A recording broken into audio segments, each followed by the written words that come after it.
자, 여러분, 아주 오늘 날씨도 좋고 참 기운이 아주 좋은 날입니다. 근데 이렇게 정말 저 이렇게 날씨 좋은 날은 저 산에 놀러 가고 싶을 텐데 그런 마음 다 접고 이렇게 공부하러 와주셔서 정말 진심으로 반갑고 환영합니다. 고맙습니다.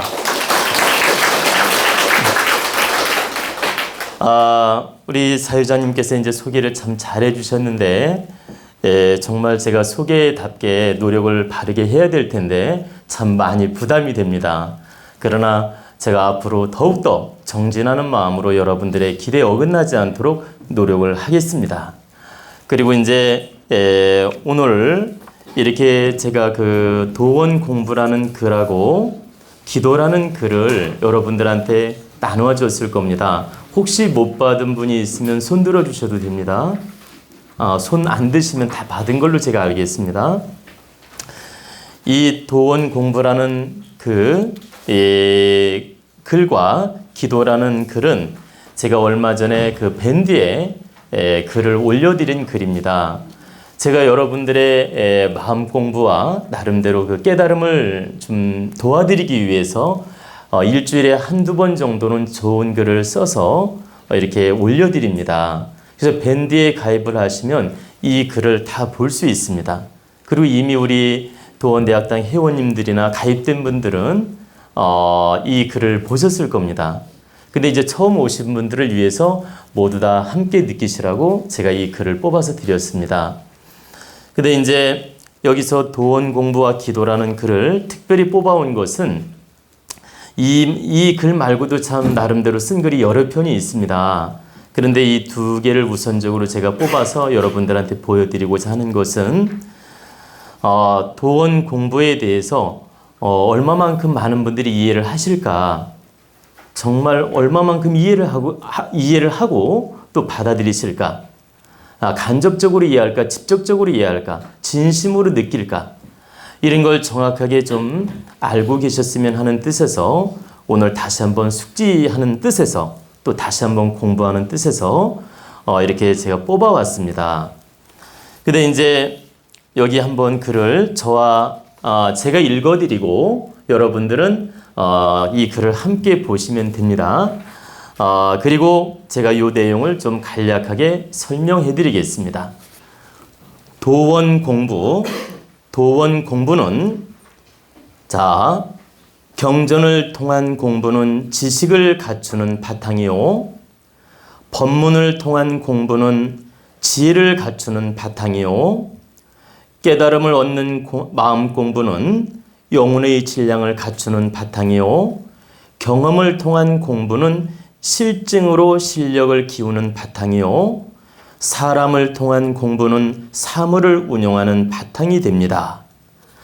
우리 앞에 인연 닿은 것은 하늘이 주신 사회 경전이므로 바르게 공부하여 깨우침으로 질량을 높여가면 업장 소멸이 스스로 이루어지고 영혼 해탈이 스스로 이루어지고 운명 개운이 스스로 이루어지고 삶의 질량이 스스로 좋아지고 행복한 인생이 스스로 만들어집니다. 이렇게 글을 썼습니다. 근데 제가 이런 글을 쓸 때는 단순히 그냥 지식 차원으로 쓰는 글이 아닙니다. 어느 날 갑자기 훅 느낌이 오면 그 영적인 느낌을 그대로 쓰는 것입니다. 그래서 이 글을 완성하는데 불과 5분에서 10분 정도밖에 안 걸립니다. 무슨 말씀이냐면 내 지식 차원으로서 글을 쓰면 짜맞추기를 해야 되고 오래 시간이 걸리죠. 근데 저는 지식 차원으로 글을 쓴 게 아니고 영적으로 느낌이 훅 올 때 이 글을 써야 되겠구나 하면 그냥 그대로 써 내려갑니다. 그대로 그냥 문장을 고치는 경우도 물론 좀 있는데 거의 없습니다. 한 95%는 그냥 한 번에 써 내려간다고 이해를 하시면 됩니다. 그건 왜 그러냐면 그 영적으로 깨달음의 느낌을 그대로 글로 옮기기 때문에 굳이 수정할 필요가 없이 한 번에 쓰게 되는 것입니다. 그래서 이 글 또한 제가 어느 날 훅이란 말 아시죠? 그 느낌이 와서 그대로 쓴 글입니다. 근데 제가 이제 왜 이 글을 좀 여러분들한테 소개하는 것이냐면 우리는 여러분들은 그 불경이든 성경이든 또한 일반 그 선지자들의 책이든 이런 그 경전이나 책을 통해서 우리는 그 지식을 갖추게 됩니다. 그래서 이 지식을 갖춘다는 것도 대단히 훌륭한 일입니다. 우리는 지식 없이 산다면 동물하고 다를 게 없습니다. 사람이 동물하고 다른 건 지식을 갖출 능력이 있기 때문에 다른 것입니다. 그렇기 때문에 이런 책이나 경전을 통해서 지식을 갖추는 것 또한 매우 중요하다. 또한 법문을 통한 공부는 지혜를 갖추는 바탕이라고 했는데 우리가 지식하고 지혜는 달라요. 지식은 말 그대로 학문적 논리를 갖추는 겁니다. 학문적 논리. 우리가 잘 보세요. 영어 실력을 갖추면 외국 가서 불편함이 없죠. 그죠? 말하는데 불편함이 없고 일어를 갖추면 일본에 가서 말할 때 소통할 때 부담이 없고 이렇게 참 소통이 잘 되지 않습니까? 그것처럼 이 일어든 영어든 어떤 경전의 지식이든 내가 갖추게 되면 생활하는 데 도움이 됩니다. 소통하는 데도 도움이 되고 그리고 내가 사회를 바라보는 그 지식이 있어야만이 사람들을 만날 때도 부담이 없고 즉 사람을 잘 대할 수 있고 내 삶이 윤택해질 수 있다. 그래서 우리는 지식을 반드시 갖춰야 된다 이 뜻입니다. 근데 여기서 지혜하고 지식하고 차이점은 뭐냐? 지혜라는 것은 여러분들이 지혜와 지식의 차이를 이해하는 분도 있고 못하는 분도 있어서 제가 설명을 드리는 겁니다. 지식이라는 건 말 그대로 학문의 지혜, 아니 학문의 지식, 학문의 갖춤이 지식이고 학문의 깨달음이든 학문의 지식이든 이 논리적인 걸 갖추는 게 지식이고 지혜라는 것은 내 마음을 통해서 영혼을 통해서 아주 현명하게 운영하는 게 지혜입니다. 우리가 서울대학을 나왔다고 해서 잘 보세요. 사람들하고 소통을 다 잘하는 게 아니에요. 초등학교만 나왔어도 마음의 질량이 훌륭한 사람은 사람을 잘 대할 수 있는 능력이 있어요. 그리고 서울대학을 나왔는데도 융통성이 없고 꽉 막혀 있는 사람은 어때요? 운영하는 지혜가 없잖아요.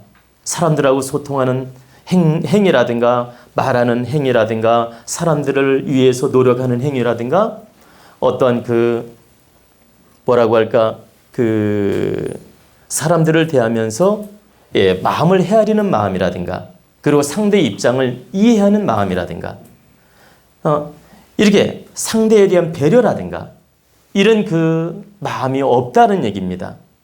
그래서 서울대 연대를 나왔어도 꽉 막혀 있고 자기밖에 모르는 사람이 있고 저 지방대학을 나왔어도 사람을 잘 대하고 상대 마음을 이해할 줄 알고 소통을 잘하고 내가 저 사람을 어떻게 대하면 이 사람이 나를 좋아할까? 또 내가 저 사람을 어떻게 대하면 저 사람은 앞으로 바르게 살 수 있을까? 내가 저 사람을 어떻게 깨우쳐주면 저 사람한테 도움이 될까? 이런 걸 잘 운영을 잘하는 마음.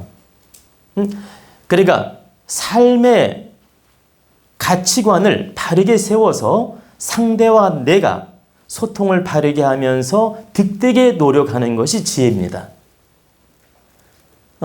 그래서 지식을 아무리 갖춰도 지혜가 없는 사람이 있고 지식을 못 갖췄는데도 지혜는 있을 수 있어요. 여기 계신 분들이 한 분야의 지식은 갖추었지만은 다양 지식을 갖춘 건 아니거든요. 저 의사라 하더라도 의학 지식을 갖추었을 뿐이지 법학 지식을 갖춘 것이 아니며 보세요. 경영 경제학의 지식을 갖춘 건 아니거든. 자기 일면의 지식을 갖춘 것 뿐이에요. 근데 지혜가 열리게 되면 여러분들이 아셔야 될 건 지혜가 열리게 되면 내가 법학 전공을 했어도 의학 박사의 마음을 이해하게 돼요. 그리고 의학을 갖추었어도 법학 박사의 마음을 이해하게 되고 내가 서울대학 나왔어도 초등학생의 마음을 이해하게 되고 지혜를 갖추게 되면 근데 지혜가 없으면 자기 잣대로만 모든 걸 판단하게 되고 상대 입장을 헤아리지 못합니다. 그리고 자기 감정에 어긋나면 기분 나빠하고 자기 감정에 맞으면 좋아하고 그래서 항상 자기 중심적인 생각에 빠지게 됩니다. 그래서 우리는 지혜를 갖추는 노력이 절대 필요한 거예요. 즉 지식으로 밑바탕을 갖춘 다음에 지혜를 반드시 갖춰야 된다. 그래야만이 독선적이고 이기적이고 자기 아집에 빠지지 않고 현명하게 인생을 살아갈 수 있다, 이런 뜻입니다. 그래서 여기서 지혜와 지식은 엄연히 차이가 있다. 근데 왜 지식을 갖춰야 되느냐? 밑바탕에 지식이 있어야 지혜를 만들어내는 데 도움이 됩니다. 지식이 전혀 없을 경우에는 지혜를 만들어내는 힘이 약해져요. 일단 기본적 지식을 갖춰야만이 지혜를 만드는 힘이 생깁니다. 그래서 우리는 지식 공부도 해야 되고 나아가서 지혜를 얻는 노력을 해야 된다. 근데 분명한 건 지혜와 지식은 엄연히 다르며 아무리 지식을 갖추었어도 지혜가 없을 수 있고 또 지식이 아무리 많아도 지혜가 없을 수도 있고 지식이 없어도 지혜는 우리는 확장시켜 나갈 수 있다, 이런 뜻입니다. 근데 지식과 지혜가 동반될 때 큰 시너지가 만들어지게 되며 우리는 빛나는 인생으로 살아갈 수 있다. 그래서 반드시 지혜 공부는 필요하다, 이런 뜻입니다. 자, 그리고 이제 깨달음을 얻는 마음 공부라고 이제 여기 써 있죠. 깨달음을 얻는 마음 공부는 긍정 마인드입니다. 우리는 어떤 사물을 바라볼 때, 자, 나한테 잣대에 맞으면 기분 좋아하고 좀 전에 말씀드렸듯이 옳다고 생각을 해요. 그리고 나한테 잣대 안 맞으면 이거 그런 거 아니야? 잘못된 거 아니야? 이렇게 판단을 하죠. 우리 여기 도원대학당 가족 여러분도 제 법문이 자신한테 100% 와닿으면 맞는 거야.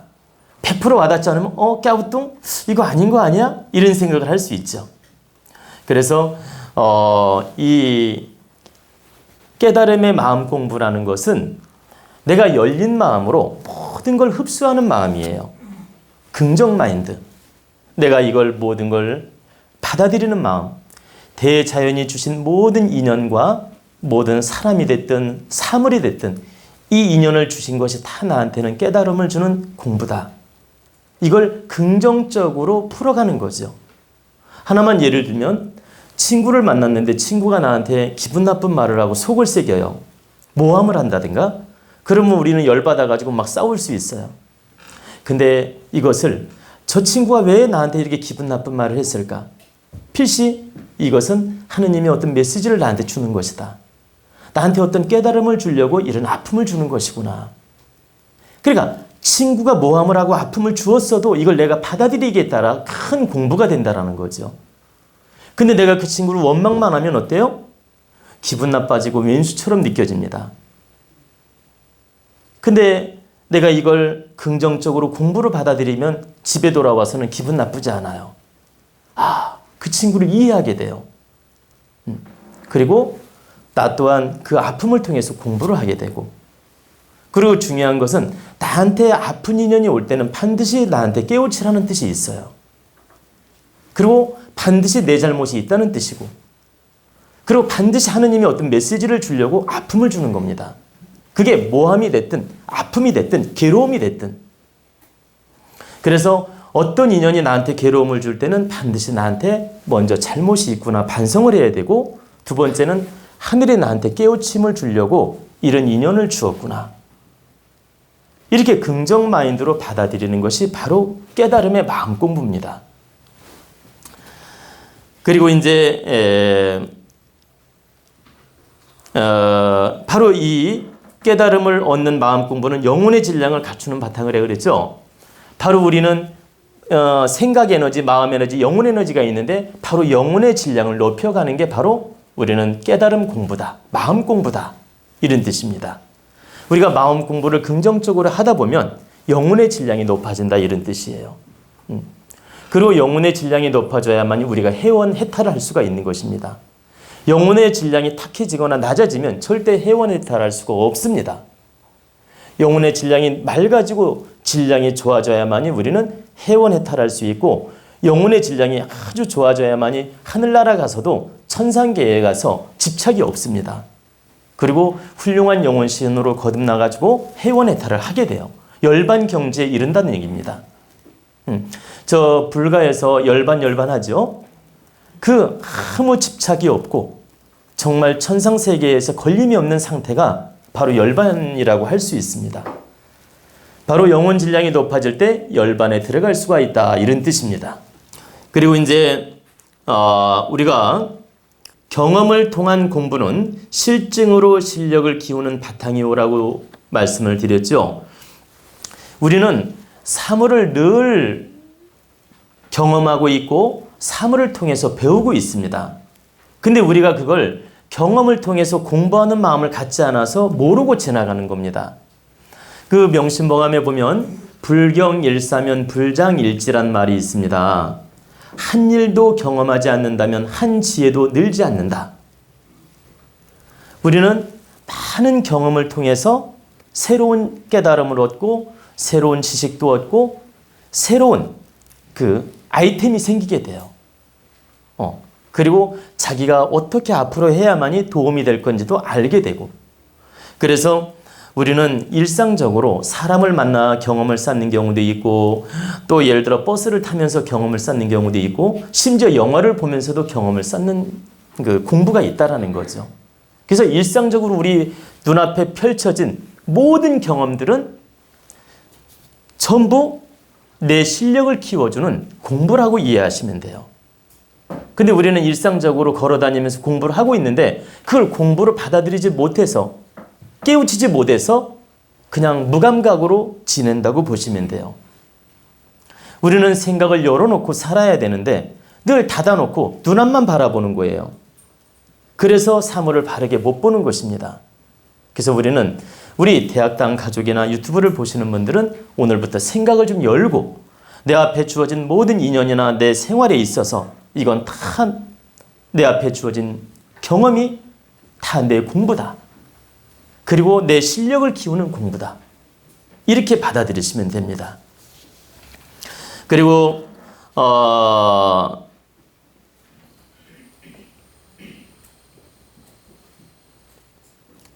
사람을 통한 공부는 사물을 운영하는 바탕이 됩니다라고 말씀을 드렸죠.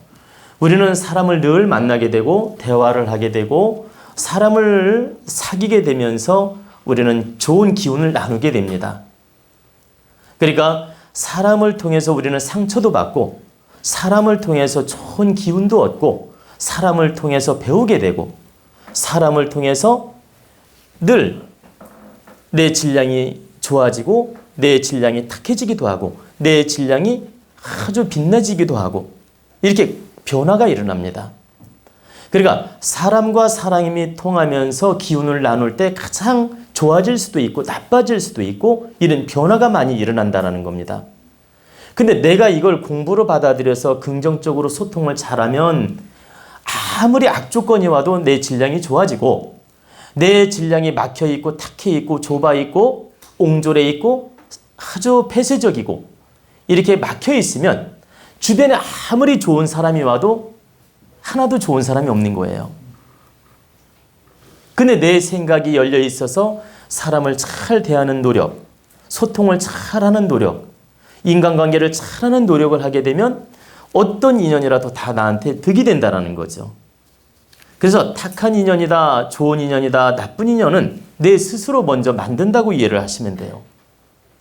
그리고 내가 열린 마음으로 바르게 노력할 때는 그 착하고 나쁜 인연이 거의 없다. 왜? 전부 내 공부로 깨우쳐주기 때문에. 그래서 사람을 통한 공부는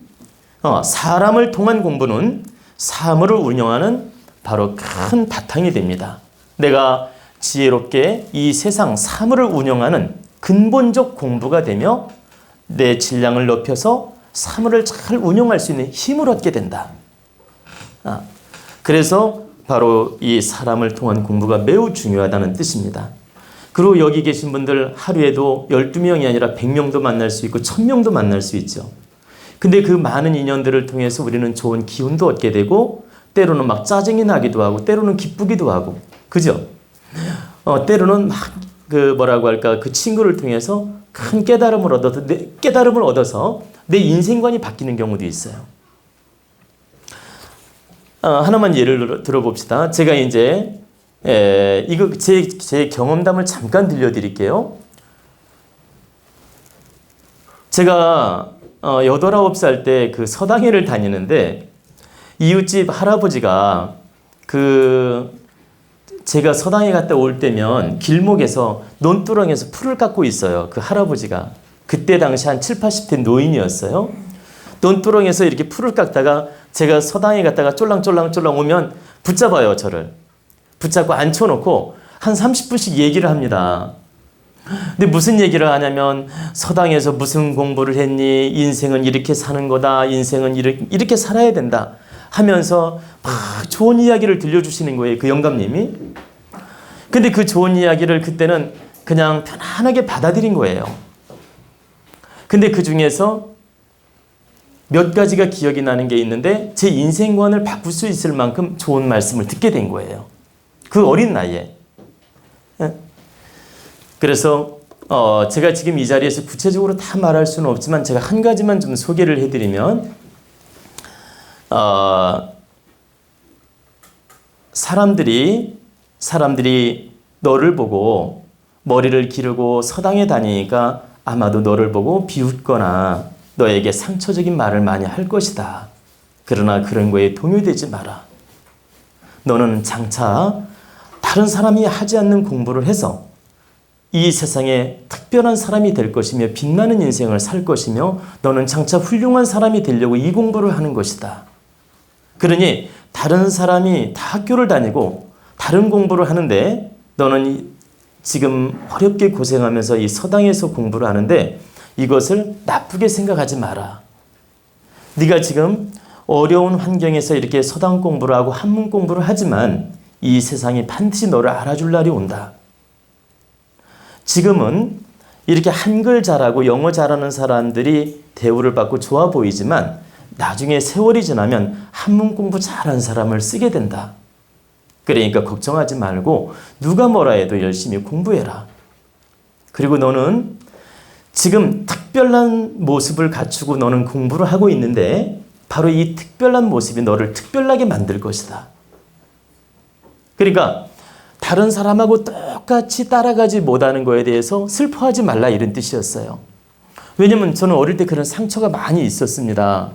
동네 아주머니들이 지나가면 잘 보세요. 머리를 확 잡아 당기거나 잘 보세요. 그리고 옛날에는 굉장히 머리 기르는 거에 대해서 무시당했어요. 그래가지고 동네 아주머니들이 저를 보면 좀 한심스럽다는 식으로 말씀을 하셨습니다. 그 동네 아주머니들 유튜브 보시면 아마 깜짝 놀라실 겁니다. 예, 저한테 이렇게 막 머리를 잡아 당겨 보는 경우도 있고 막 한심스럽게 보면서 너 어떡할래? 학교 가야 되는데 서당에 가서 한문 배워서 어디에 써먹을래? 하면서 저한테 아주 불쌍한 듯 그런 표정으로 저를 바라보았어요. 그러니까 저는 마음이 얼마나 슬프겠어요. 마음이 무겁고. 근데 그 영감님이 저한테 굉장히 용기를 주었어요. 근데 어떻게 그 영감님은 알았는지 동네 아주머니들 그 시각을 다 나한테 설명해주고 이해시켜주는 겁니다. 절대 상처받지 마라. 너는 장차 훌륭한 사람 될 거니까 걱정하지 마라. 그러면서 한문 공부가 대단히 좋으니까 해라. 이런 용기를 주셨는데 그 용기가 저한테는 엄청난 힘이 되었고 오늘날에 제가 이렇게 법문을 할 수 있는 힘을 얻게 됐습니다. 그래서 두 분이 저한테 큰 용기를 주었는데 바로 그 영감님이 용기를 주셨고 저희 어머님이 용기를 또 주셨어요. 상처받고 돌아오면 어머님이 늘 위로하면서 그렇지 않다. 너는 남다른 공부해서 나중에 훌륭한 사람이 될 거니까 걱정하지 마라. 이런 용기를 주신 분이 저희 어머니세요. 바로 두 분이 저한테 큰 용기와 힘을 주셔서 오늘날 내가 성장할 수 있었고 바로 크게 공부할 수 있었습니다. 제가 좀 말이 길어졌는데 갑자기 제가 이제 여러분들의 이해를 돕기 위해서 이 말을 하는 겁니다. 그래서 사람을 통한 공부는 바로 사물을 운용하는 바탕이 되며 사람이 우리한테 큰 깨달음을 줄 수 있고 사람을 통해서 우리는 크게 성장을 하게 됩니다. 그래서 우리 사람 인연을 가장 소중히 해야 된다 이런 뜻입니다. 그리고 끝으로 우리 앞에 인연 닿은 것은 하늘이 주신 사회의 경전이므로 바르게 공부하여야 된다 이런 뜻은 우리는 살면서 사람이 됐든 사물이 됐든 모든 인연이 됐든 직장이 됐든 학교가 됐든 어떤 그 사업이 됐든 어떤 그 인연들이 다 하늘이 나한테 주신 경전이에요. 우리는 책만 경전이 아니란 얘기입니다. 우리는 책 보면서 부처님 성경이라든가 불경을 보면서 아주 위대하다고 생각하지만 실제는 이 사회적인 경전, 사회에 이렇게 분포되어 있고 사회적으로 내 앞에 주어진 인연, 이것이 진짜 경전이라는 겁니다. 왜 진짜 경전이냐? 살아있는 경전이기 때문에. 부처님 공부도 죽어있는 공부예요, 사실은. 이미 몇천 년 전에 책으로 써놓은 공부란 얘기입니다. 제 말은 죽어있는 공부라는 건 필요 없다는 말이 아니에요. 이걸 우리가 받아들여서 밑바탕이 될 수 있고 내 질량을 키워나갈 수는 있지만 지금 살아있는 건 아니란 얘기입니다. 부처님이 지금 살아있는 게 아니잖아요. 그죠? 제가 법문하는 건 살아있는 것이고 여러분한테 모든 인연들은 살아있는 것이다. 우리는 살아있는 경전이 진짜 경전이면 진짜 나한테 도움이 된다는 겁니다. 그래서 책을 통한 경전이나 공부는 이미 선인들이 만들어 놓은 하나의 문서예요. 우리는 이 문서를 통해서 원고지신의 마음으로 내 질량을 갖춰나갈 수는 있다. 그러나 내 앞에 현재 살아있는 공부가 진짜 경전이며 진짜 공부라는 얘기입니다. 그래서 우리는 열린 마음으로 늘 내 앞에 주어진 인연들을 공부로 삼을 줄 알아야 된다, 이런 뜻입니다. 그래야만이 앞으로 영혼의 질량이 높여지고 또 우리 마음의 질량이 좋아지고 또 우리 삶의 질량이 좋아질 수 있는 것입니다. 그리고 그 결과물로 바로 여기 앞에 설명했듯이 업장소멸이 스스로 이루어지게 돼요. 내 기운이 좋아지고 질량이 좋아지면. 그리고 영혼 해탈도 스스로 가능하고 또 운명개운도 스스로 가능하고 삶의 질량도 스스로 좋아질 수 있고 또 행복한 인생이 스스로 만들어질 수 있다는 뜻입니다. 지금까지 제가 쭉 설명한 걸 바르게 깨우쳐서 공부하는 마음으로 노력한다면 우리 도원대학당 가족이나 유튜브를 보시는 시청자는 반드시 질량이 좋아져서 이 지금 제가 말씀드린 5가지 이 개운작용을 한다는 뜻입니다. 업장소멸, 영혼의 탈, 또 운명개운, 삶의 질량, 행복한 인생, 이 5가지가 반드시 좋아질 수 있으며 이루어진다는 얘기입니다. 그래서 제가 조금 강의가 길어졌는데 매우 중요한 강의라서 제가 좀 길게 했습니다. 뒤에 기도라고 보이시죠? 기도라고 보이시는데 이 기도에 대한 내용은 제가 간단히 읽어드리고 넘어가겠습니다. 기도, 우리는 늘상 절에 가서도 기도하고 교회 가서도 기도하고 산에 가서도 기도하고 집에서도 기도하고 또 물 떠놓고도 기도하고 참 기도를 많이 하죠. 근데 늘상 기도를 하는데 참다운 기도에 대해서 제가 몇 가지 글로써 정리해 봤습니다. 그러니까 함께 눈으로 읽어주시고 제 목소리로서 들어주시면 좋겠습니다. 자, 기도. 진정한 기도는 본성의 탁해진 기운을 정화하고 전생의 어변을 닦는 것입니다. 참다운 기도는 한량없는 믿음으로 마음과 혼을 담아 조건 없는 정성으로 노력하는 것입니다. 바른 기도는 자신이 먼저 바르게 성장하는 것이며 인연닿은 가족을 위해 노력하는 것이며 온 인류를 위해 한 줌의 힘이라도 보탤 수 있는 이타행입니다.